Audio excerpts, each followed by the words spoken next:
मनुष्य बाहर बहुत चलता है पर भीतर जाने से डरता है। बाहर जाना उसे सरल लगता है क्योंकि बाहर जाना प्रयास नहीं मांगता, बस इंद्रियां खुली हों और संसार सामने उपस्थित हो जाता है। भीतर जाना ठीक उलटा है। भीतर जाने के लिए आंखें बंद करनी पड़ती हैं, कानों को चुप कराना पड़ता है और सबसे कठिन मन को किनारे रखना पड़ता है। मनुष्य ने जन्म से लेकर आज तक बाहर जाना ही सीखा है। उसे सिखाया गया है कि सफलता बाहर है, सत्य बाहर है, ईश्वर बाहर है, प्रेम बाहर है, और इसीलिए जीवन भर वह बाहर खोजता रहता है और अंत में थक कर गिर जाता है। थकान इसलिए नहीं आती कि यात्रा लंबी है, थकान इसलिए आती है क्योंकि दिशा ही गलत है। जो भीतर है उसे बाहर खोजने से केवल थकान ही हाथ लगती है। भीतर जाने के 3 मुख्य द्वार हैं। द्वार अलग अलग नहीं हैं, वे एक ही मंदिर की 3 दिशाओं से खुलते हैं। कोई भी द्वार छोटा या बड़ा नहीं है, फर्क केवल इतना है कि हर व्यक्ति की प्रकृति अलग है। कोई हृदय से प्रवेश करता है, कोई साक्षी से, कोई श्वास से, लेकिन प्रवेश भीतर ही होता है। भीतर जाना कोई भविष्य की घटना नहीं है, यह इसी क्षण घट सकता है। भीतर जाने के लिए समय नहीं चाहिए, केवल साहस चाहिए, अपने ही सोच से मिलने का साहस। पहला द्वार मौन का है। मौन को लोग गलत समझते हैं। वे सोचते हैं मौन का अर्थ है बोलना बंद कर देना।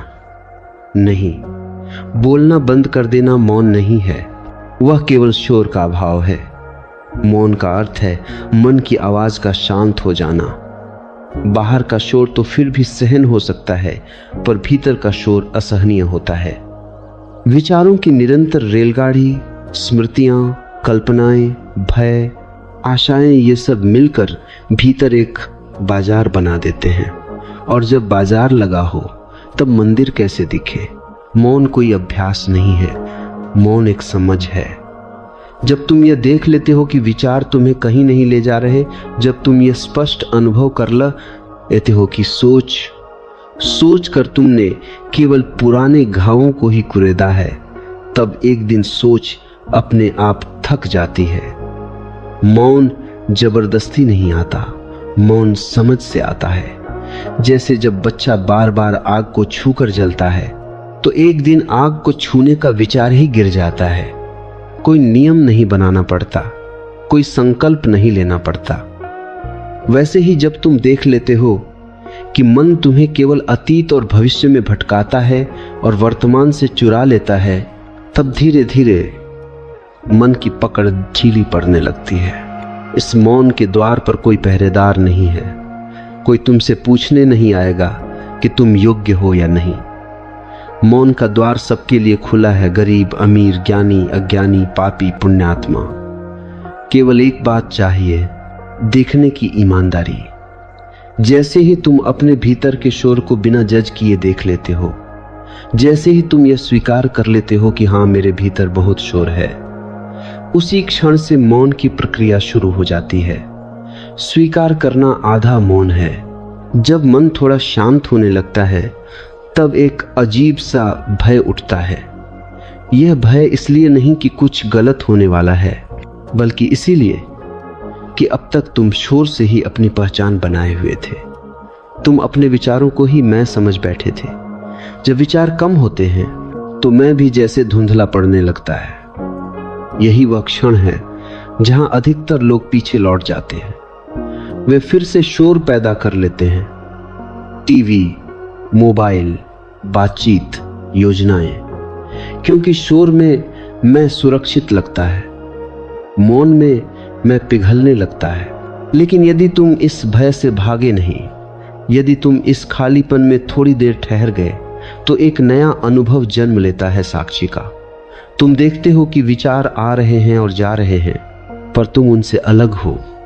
यह देखना ही भीतर जाने का पहला वास्तविक कदम है। अब तुम विचार नहीं हो, तुम विचारों को देखने वाले हो। यह अंतर बहुत सूक्ष्म है पर क्रांतिकारी है। यह अंतर बहुत सूक्ष्म है, ही से भीतर की यात्रा शुरू होती है। इस मौन में कोई उपलब्धि नहीं है, कोई लक्ष्य नहीं है, यहाँ केवल होना है। जैसे आकाश बस है, बादल आते हैं जाते हैं पर आकाश अछूता रहता है। जब तुम अपने भीतर इस आकाश को पहचान लेते हो तब बाहर का संसार वैसा ही रहता है, पर तुम्हारा संबंध उससे बदल जाता है। अब संसार तुम्हें खींचता नहीं, तुम संसार को जीते हो। अब तुम प्रतिक्रियाएं नहीं देते, उत्तर देते हो। यह अंतर छोटा लगता है पर जीवन को पूरी तरह बदल देता है। यही मौन का द्वार है, सबसे सरल पर सबसे कठिन। सरल इसलिए कि इसमें कुछ करना नहीं है, कठिन इसलिए कि मन कुछ किए बिना रह नहीं सकता। मन को व्यस्तता चाहिए, मौन उसे बेरोजगार कर देता है और मन बेरोजगार होते ही विद्रोह करता है। पर यदि तुम थोड़ा धैर्य रख सको तो मन धीरे धीरे झुक जाता है। वह देख लेता है कि यहाँ उसका कुछ नहीं चलने वाला। यह पहला द्वार है, इसके पार अभी बहुत कुछ है। भीतर जाने का स्वाद अभी बस शुरू हुआ है। जैसे किसी ने पहली बार समुद्र की हवा को महसूस किया हो, नमकीन, ठंडी, विशाल। अभी समुद्र में उतरना बाकी है। मौन का यह पहला स्वाद जब भीतर उतरने लगता है तब एक बात बहुत साफ दिखाई देने लगती है कि मनुष्य अब तक बाहर इसलिए भागता रहा क्योंकि भीतर अकेलापन था। लेकिन यह अकेलापन असल में खालीपन नहीं है, यह तो भीड़ के हटते ही प्रकट होने वाला विशाल आकाश है। फर्क केवल देखने के ढंग का है। जिसने भीतर के आकाश को कभी नहीं देखा उसे वह शून्य लगता है। जिसने एक बार भी उसे छू लिया उसके लिए वही पूर्णता बन जाता है। मौन का द्वार यही परिवर्तन है, शून्य से पूर्ण की ओर। धीरे धीरे जब विचारों के बीच की खामोशी लंबी होने लगती है तब एक सूक्ष्म संगीत सुनाई देने लगता है। यह बाहर का कोई स्वर नहीं है, यह जीवन की अपनी धड़कन है। जैसे किसी शांत रात में तुम अपने ही हृदय की धड़कन सुन लेते। ए हो, पहले यह धड़कन हमेशा थी लेकिन शोर इतना था कि सुनाई नहीं देती थी। मौन उसे प्रकट करता है, पैदा नहीं करता। भीतर जाने की यात्रा में यह समझ बहुत महत्वपूर्ण है कि कुछ भी नया रचा नहीं जा रहा, केवल जो छुपा था वह उजागर हो रहा है। मौन का द्वार तुम्हें तुम्हारी सीमाओं से परिचित कराता है। तुम देखते हो कि तुम्हारी पहचान कितनी छोटी थी। नाम, रूप, कहानी, अतीत, मौन में ये सब पिघलने लगते हैं। जैसे नमक पानी में घुल जाता है और अलग दिखाई नहीं देता, वैसे ही मैं का कठोर रूप ढीला पड़ने लगता है। ये घबराहट ला सकता है क्योंकि जिस मैं को तुमने जीवन भर बचाया वही अब विलीन होने लगता है। लेकिन यही विलय भीतर जाने की कुंजी है। जब तक तुम किसी रूप को पकड़े रहोगे भीतर नहीं जा पाओगे। भीतर जाना रूपहीनता की ओर जाना है। इस मौन में एक और गहरी बात प्रकट होती है कि संघर्ष बाहर नहीं था, संघर्ष भीतर था। बाहर तो परिस्थितियां थीं, भीतर प्रतिक्रिया थी। मौन प्रतिक्रिया को काट देता है और जब प्रतिक्रिया कट जाती है तब परिस्थिति अपना असर खो देती है। तब कोई तुम्हें दुखी नहीं कर सकता, कोई तुम्हें क्रोधित नहीं कर सकता। ना ही कि दुख और क्रोध उठते नहीं, वे उठते हैं लेकिन तुम उनसे चिपकते नहीं। वे आते हैं और चले जाते हैं, तुम उनके मेजबान हो, कैदी नहीं। मौन का द्वार पार करते हुए एक दिन ऐसा आता है जब तुम्हें पहली बार वास्तविक विश्राम का स्वाद मिलता है। नींद विश्राम नहीं है, नींद तो थकान का इलाज है। मौन विश्राम है अकारण, बिना थकान के भी। मौन में बैठकर तुम्हें ऐसा लगता है जैसे सदियों से ढोया गया बोझ उतर गया हो। कोई कारण नहीं दिखता, कोई उपलब्धि नहीं हुई, फिर भी भीतर हल्कापन है। यही संकेत है कि तुम सही दिशा में जा रहे हो। लेकिन यात्रा यहीं समाप्त नहीं होती। मौन का द्वार केवल प्रवेश है, मंजिल नहीं। मौन से आगे एक और द्वार खुलता है, साक्षी का द्वार। मौन में विचार कम होते हैं लेकिन साक्षी में देखने वाला स्पष्ट होता है। मौन कभी कभी नींद जैसा भी हो सकता है, शांत पर अचेत। साक्षी में चेतना तीक्ष्ण होती है, जागृत। इसलिए मौन को भी देखना पड़ता है। यह विरोधाभास जैसा लगता है, पर यही सत्य है। मौन भी देखा जा सकता है। साक्षी का द्वार भीतर जाने का दूसरा मुख्य द्वार है। यहां तुम कुछ बदलते नहीं, केवल देखते हो। तुम अपने विचार देखते हो, अपने भाव देखते हो, अपने शरीर की संवेदनाएं देखते हो। देखने का यह गुण अगर शुद्ध हो जाए, बिना हस्तक्षेप, बिना निर्णय, तो वही ध्यान बन जाता है। अधिकतर लोग देखते नहीं, वे तुरंत प्रतिक्रिया देते हैं।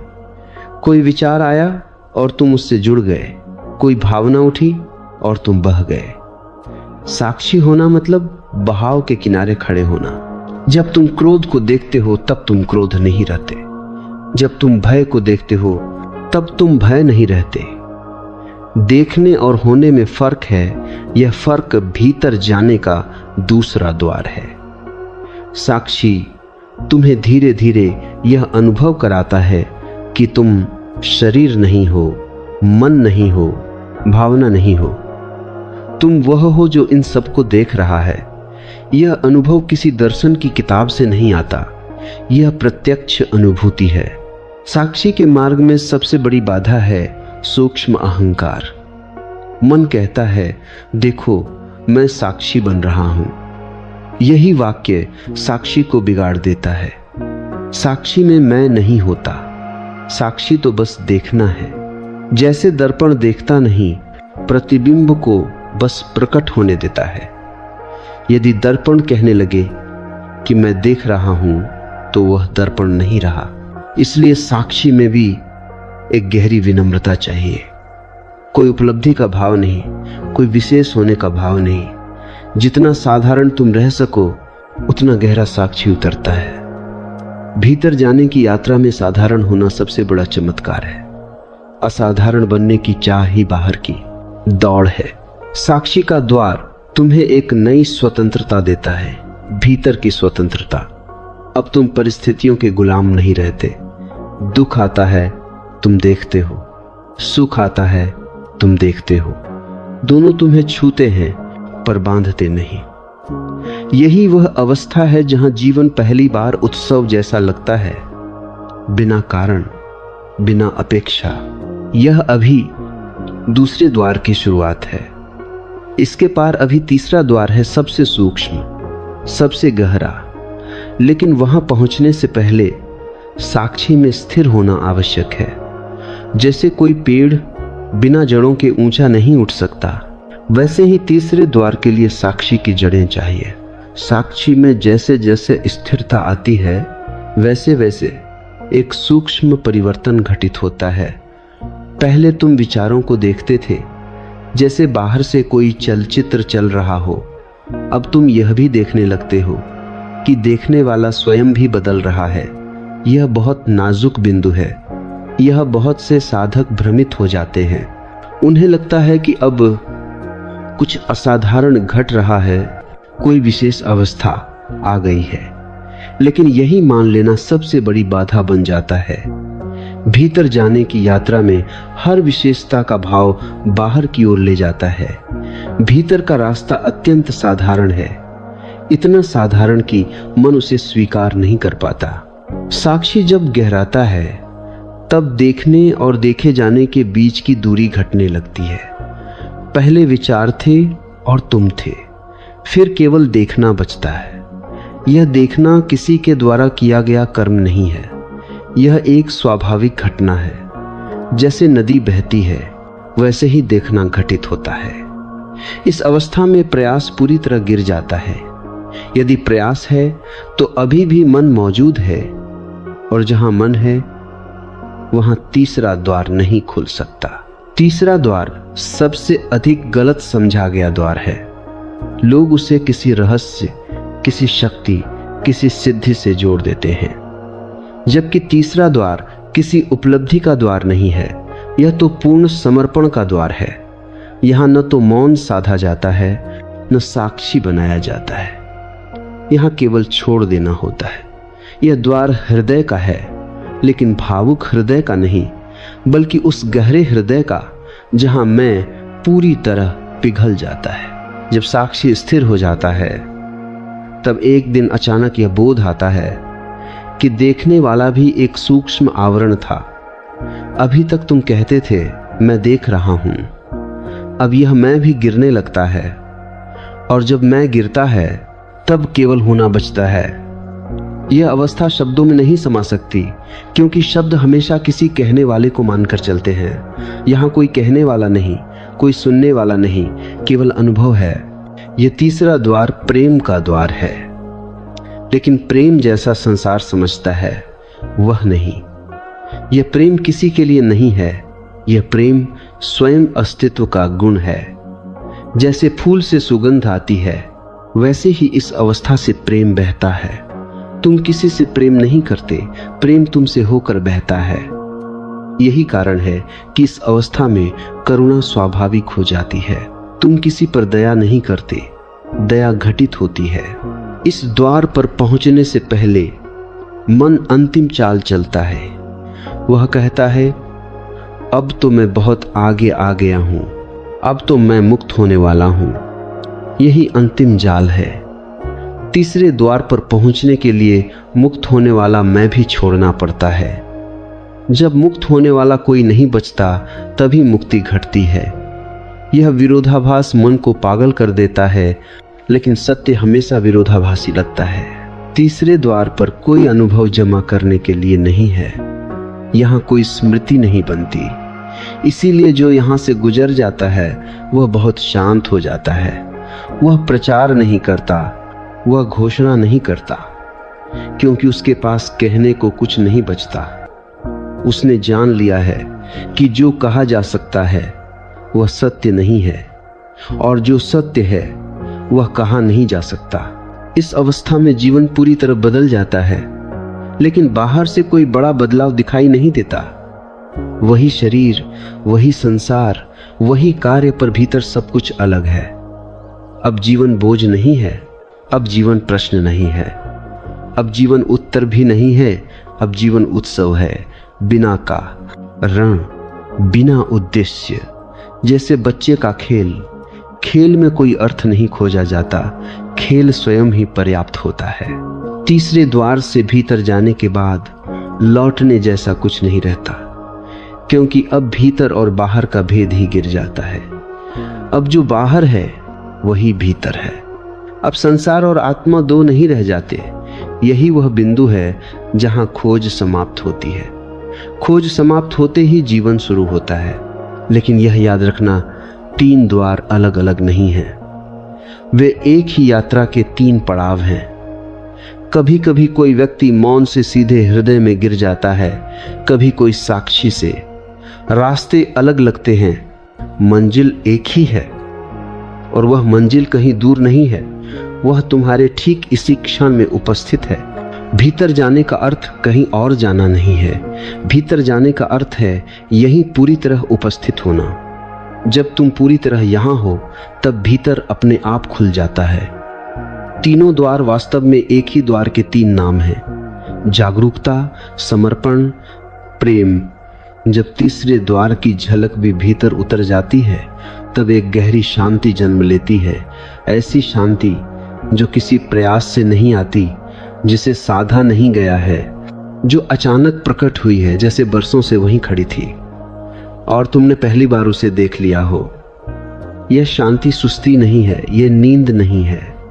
इसमें तीक्ष्ण जागरूकता है, पर कोई तनाव नहीं। जैसे कोई व्यक्ति नदी के किनारे बैठा हो, नदी बह रही है, व्यक्ति देख रहा है, पर दोनों में कोई संघर्ष नहीं।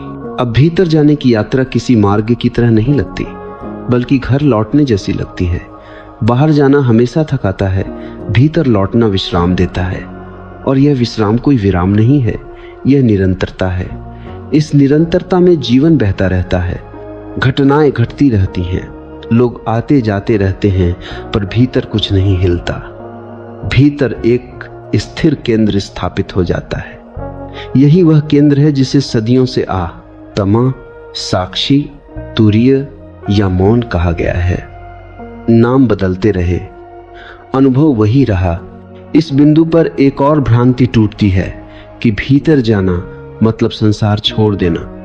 नहीं, भीतर जाना संसार से भागना नहीं है। भीतर जाना संसार को सही जगह पर रखना है।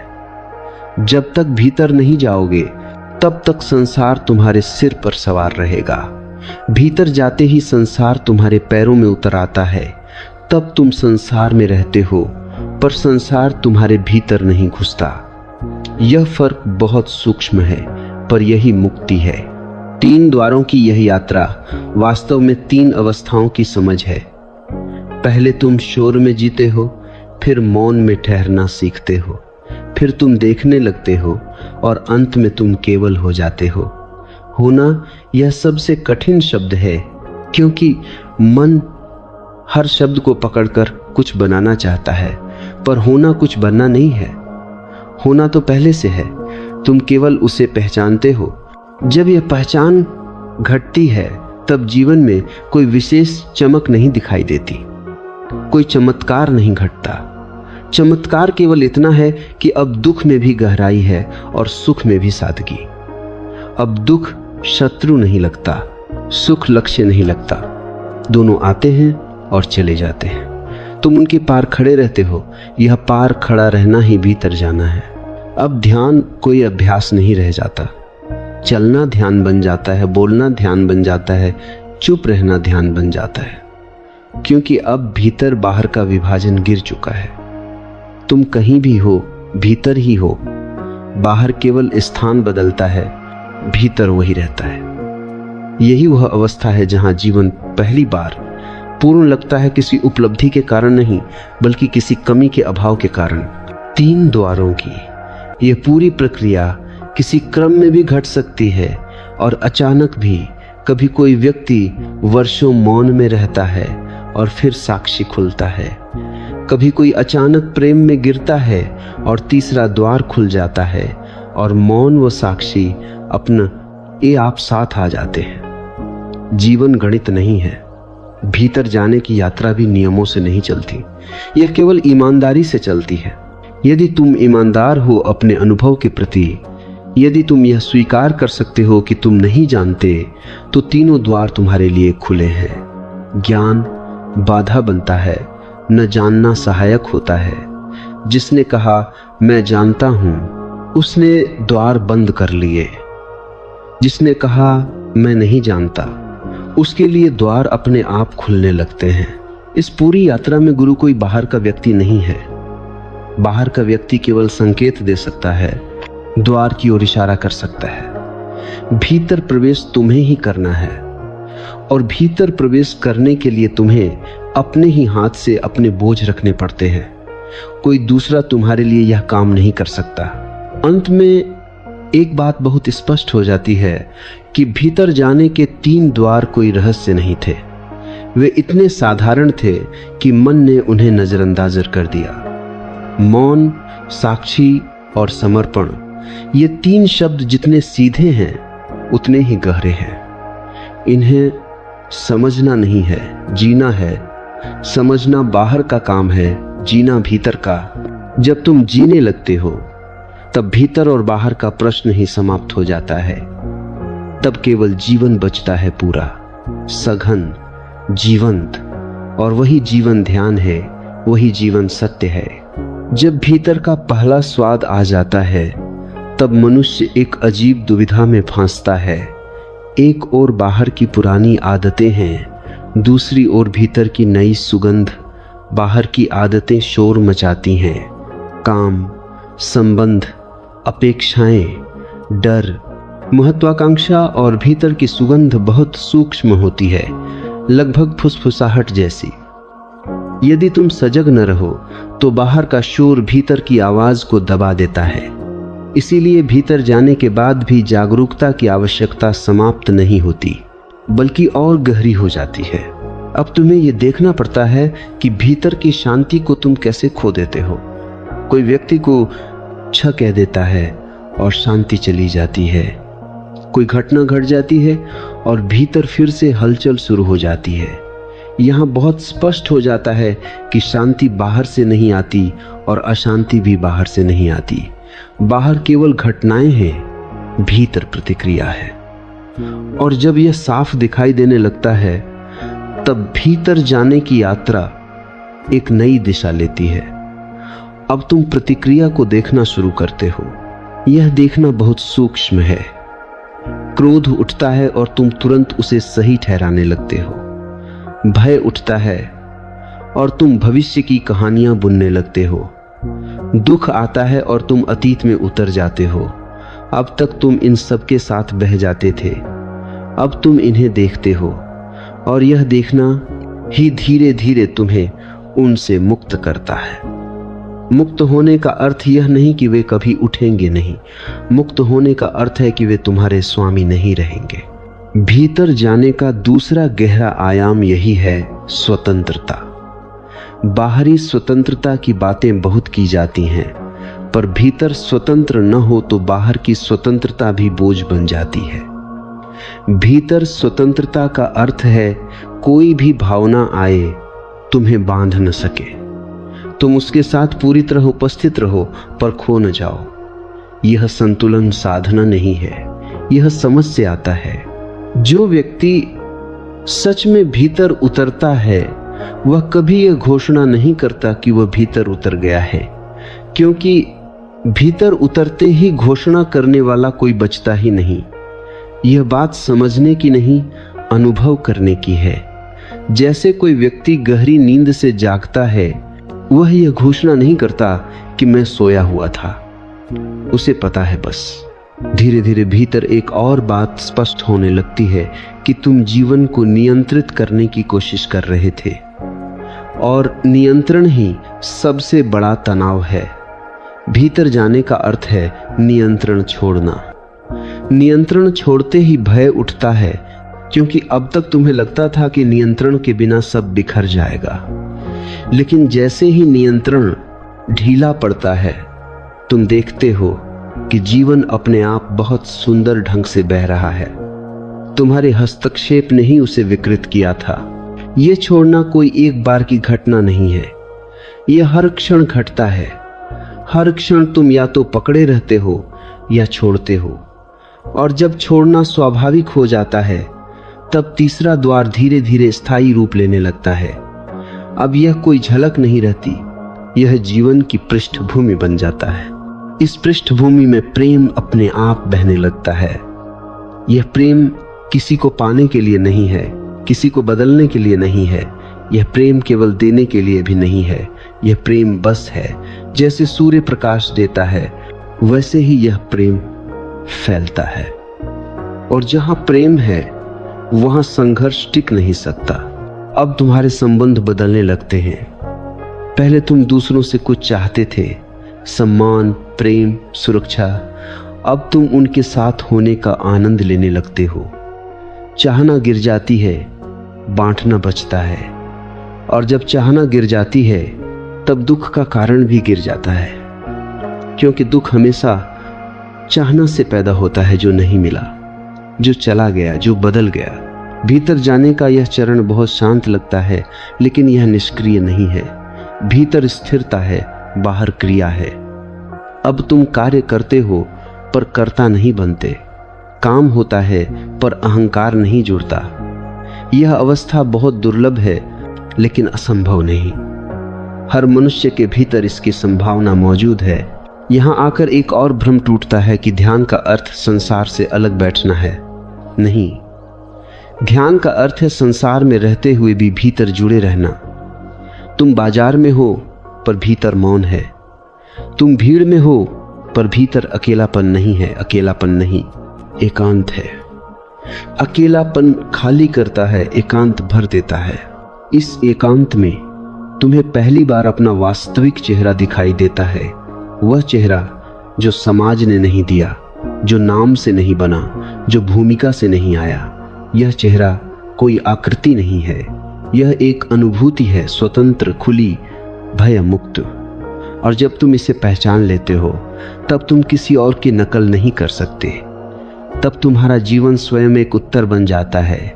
भीतर जाने की यात्रा में यह भी स्पष्ट होता है कि कोई भी मार्ग स्थायी नहीं है। मौन भी एक दिन छोड़ना पड़ता है, साक्षी भी एक दिन विलीन हो जाता है। अंत में केवल जीवन बचता है, सादा, सरल, पूर्ण, और वही जीवन ध्यान है। अब भीतर जाने की यात्रा एक और सूक्ष्म मोड़ लेती है। अब प्रश्न ये नहीं रहता कि भीतर कैसे जाएं, बल्कि यह बन जाता है कि भीतर से गिरकर बाहर फिर कैसे न बह जाएं। क्योंकि भीतर का स्वाद लगने के बाद भी संसार अपने पुराने आकर्षण दिखाता है। फर्क बस इतना होता है कि अब तुम जानते हो यह आकर्षण अस्थाई है। फिर भी आदतें बहुत पुरानी होती हैं और आदतें तुरंत नहीं छूटती। इसीलिए भीतर जाने की प्रक्रिया कोई एक छलांग नहीं है, यह एक धीरे धीरे गहराती हुई समझ है। अब तुम ये देखने लगते हो कि तुम्हारा मन कितनी चालाकी से स्वयं को केंद्र में रखना चाहता है। पहले वह संसार के माध्यम से खुद को केंद्र में रखता था, सफलता असफलता मान अपमान। अब वह भीतर के अनुभवों के माध्यम से खुद को केंद्र में रखना चाहता है, शांति आनंद विस्तार प्रेम। यह परिवर्तन बहुत सूक्ष्म है पर जाल वही है। भीतर जाने का अर्थ है केंद्र का भी विसर्जन। यही तीसरे द्वार की वास्तविक परीक्षा शुरू होती है, क्योंकि अब छोड़ना केवल दुख को नहीं है, सुख को भी है। अब पकड़ केवल पीड़ा की नहीं, आनंद की भी है। और आनंद की पकड़ सबसे कठिन होती है, क्योंकि मन कहता है यह तो अच्छा है, इसे क्यों छोड़े। लेकिन जो भी पकड़ा जाता है वह भीतर जाने से रोकता है। भीतर जाना पूर्ण अनासक्ति की मांग करता है, यहां तक कि आध्यात्मिक सुखों से भी। धीरे धीरे एक दिन ऐसा आता है जब तुम यह देख लेते हो कि छोड़ना भी तुम ही कर रहे हो, तब छोड़ने वाला भी एक बोझ बन जाता है। और उसी क्षण एक और गिरावट घटती है, छोड़ने वाला भी छूट जाता है। अब न पकड़ है न छोड़ना है, अब केवल सहज प्रवाह है। यही तीसरे द्वार का वास्तविक उद्घाटन है। इस अवस्था में जीवन बहुत साधारण दिखता है, लेकिन भीतर से बहुत गहन होता है। अब कोई ऊंच नीच नहीं रहती। ध्यान और गैर ध्यान का फर्क मिट जाता है। हर श्वास ध्यान है, हर दृष्टि ध्यान है, क्योंकि अब देखने वाला और देखने की प्रक्रिया अलग नहीं है। अब तुम जीवन को जीते नहीं, जीवन तुम्हें जीता है। और इसमें कोई पराधीनता नहीं है, इसमें परम स्वतंत्रता है। यह स्वतंत्रता बाहर की आजादी जैसी नहीं है। बाहर की आजादी हमेशा किसी न किसी से छीननी पड़ती है। भीतर की स्वतंत्रता किसी से छीनी नहीं जा सकती, क्योंकि वह तुम्हारे होने का स्वभाव है। तुम उसे केवल भूल गए थे। भीतर जाने का अर्थ है उस भूल का मिट जाना। अब तुम्हें यह भी स्पष्ट दिखाई देने लगता है कि संघर्ष तुम्हारे और संसार के बीच नहीं था, संघर्ष तुम्हारे और तुम्हारे ही विचारों के बीच था। संसार तो वैसा ही था जैसा है, तुम ही उससे कुछ और चाहते थे, कुछ और उम्मीद करते थे। उम्मीद टूटती थी, दुख पैदा होता था। अब उम्मीद गिर जाती है और उसके साथ ही दुख की जड़ भी गिर जाती है। इस अवस्था में करुणा अपने आप बहती है। तुम किसी को सुधारना नहीं चाहते, किसी को बदलना नहीं चाहते, क्योंकि तुम देख लेते हो कि हर व्यक्ति अपनी यात्रा पर है, अपने द्वारों से गुजर रहा है। जो अभी बाहर है वह भी एक दिन भीतर आएगा। भीतर जाने का यह चरण बहुत शांत है, पर इसमें एक गहरा साहस छुपा है, क्योंकि अब तुम किसी सहारे पर निर्भर नहीं हो। न विचार का सहारा, न विश्वास का सहारा, न सिद्धांत का सहारा। अब केवल अस्तित्व है, नंगा सीधा बिना व्याख्या के। यह नग्नता डरावनी लग सकती है, लेकिन यही सत्य है। अब प्रश्न उठते ही नहीं, क्योंकि प्रश्न हमेशा भविष्य से आते हैं और तुम अब भविष्य में नहीं रहते, तुम यही हो। और जो यही है उसके लिए प्रश्न नहीं होते। प्रश्न तो तब होते हैं जब तुम कहीं और होना चाहते हो। भीतर जाने का अंतिम फल यही है, तुम जहां हो वहीं पूर्ण हो। अब जीवन में कोई विशेष उद्देश्य नहीं बचता, और यही सबसे बड़ा उद्देश्य है। उद्देश्यहीनता में एक गहरी हल्कापन है। अब तुम्हें कुछ साबित नहीं करना है, कुछ पाना नहीं है, कुछ बनना नहीं है। अब जो है वही पर्याप्त है। और जब यह पर्याप्तता उतर जाती है तब जीवन अपने आप गीत बन जाता है। इस गीत में कभी दुख के स्वर भी होंगे, कभी सुख के भी। लेकिन अब तुम उनसे लड़ते नहीं। तुम उन्हें सुनते हो, उन्हें जीते हो और उन्हें जाने देते हो। यही भीतर जाने की परिपक्वता है।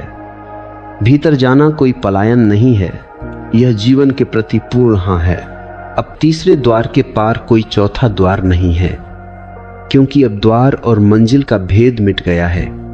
अब भीतर और बाहर दो नहीं रहे। अब जो भी है वही तुम हो, और यही वह बिंदु है जहां खोज समाप्त होती है। अब भीतर जाने की यात्रा किसी साधना जैसी नहीं लगती, बल्कि जीवन की स्वाभाविक धड़कन बन जाती है। अब तुम्हें यह याद भी नहीं रहता कि कभी तुम भीतर जाने की कोशिश कर रहे थे।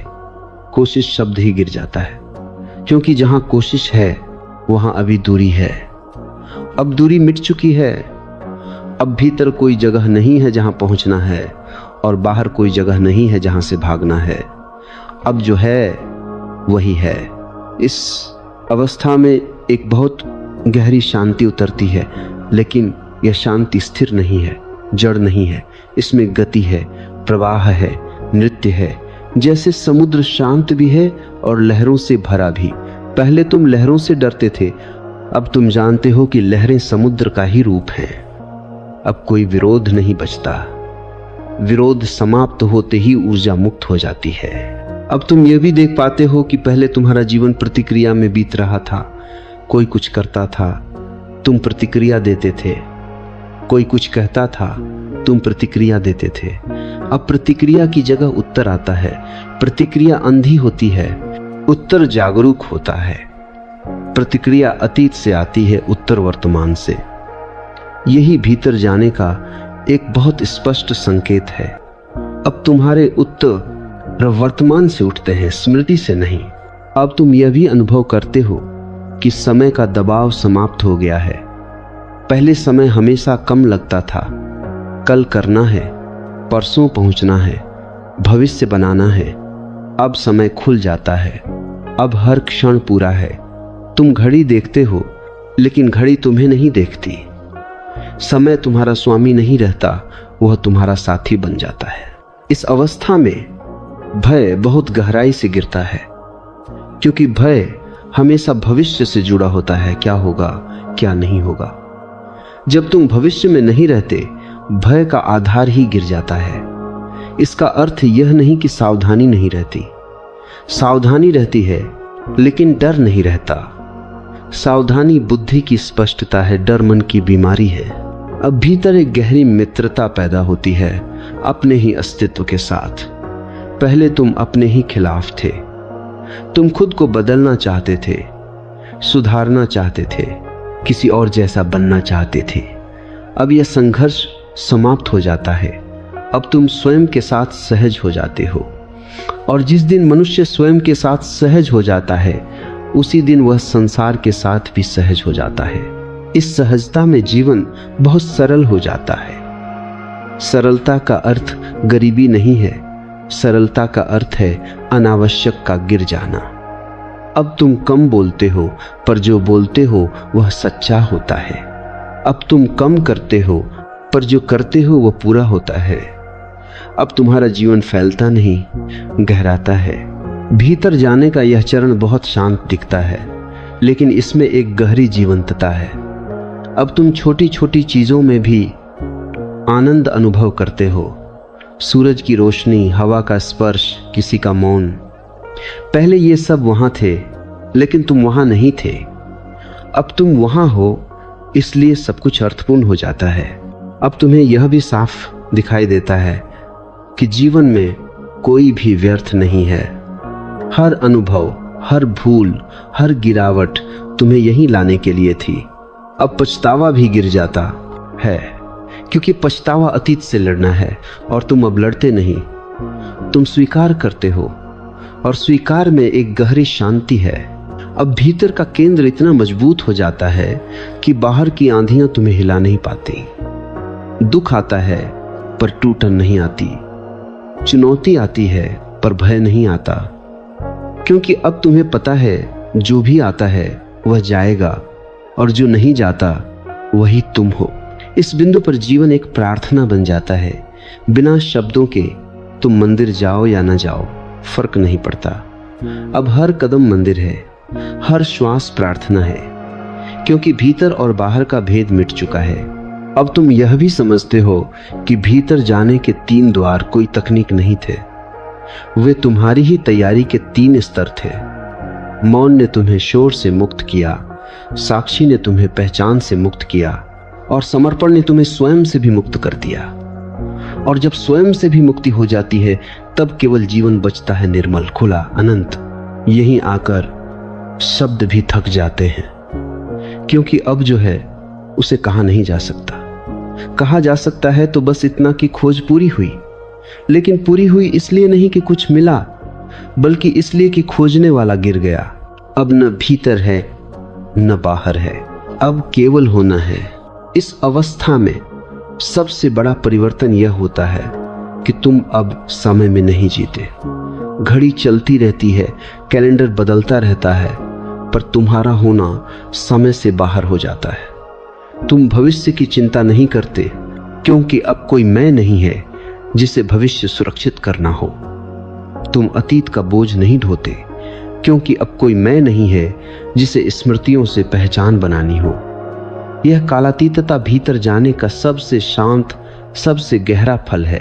अब जीवन में जो भी घटता है वो एक घटना की तरह नहीं, बल्कि एक लहर की तरह घटता है। लहर उठती है, सुंदर है, फिर विलीन हो जाती है, तुम उससे चिपकते नहीं। ये तक कि भीतर की अवस्थाओं से भी नहीं। ध्यान की गहराई आई गई, आनंद आया गया, शांति आई गई, तुम स्थिर रहे। यही स्थिरता वास्तविक केंद्र है। और यह केंद्र कोई चीज नहीं है, यह खालीपन है, पर जीवंत खालीपन। इस जीवंत खालीपन में एक अजीब सा सौंदर्य है। यहां कुछ भी जोड़ा नहीं जा सकता और कुछ भी घटाया नहीं जा सकता। यहां सुधार की कोई संभावना नहीं है, क्योंकि यहां कोई कमी नहीं है। यह पूर्णता किसी आदर्श की नहीं, बल्कि स्वीकार की है। तुम जीवन को वैसा ही स्वीकार कर लेते हो जैसा वो है, और उसी क्षण जीवन अपनी गुप्त सुंदरता प्रकट कर देता है। अब संबंधों में भी एक नया आयाम खुलता है।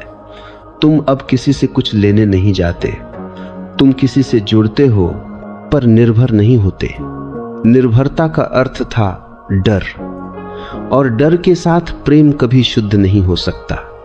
अब प्रेम में कोई भय नहीं है, खो जाने का भय नहीं, बदल जाने का भय नहीं, क्योंकि तुम जानते हो जो वास्तविक है वह खो नहीं सकता, और जो खो सकता है वह वास्तविक नहीं था। भीतर जाने का यह अंतिम चरण तुम्हें अत्यंत साधारण बना देता है।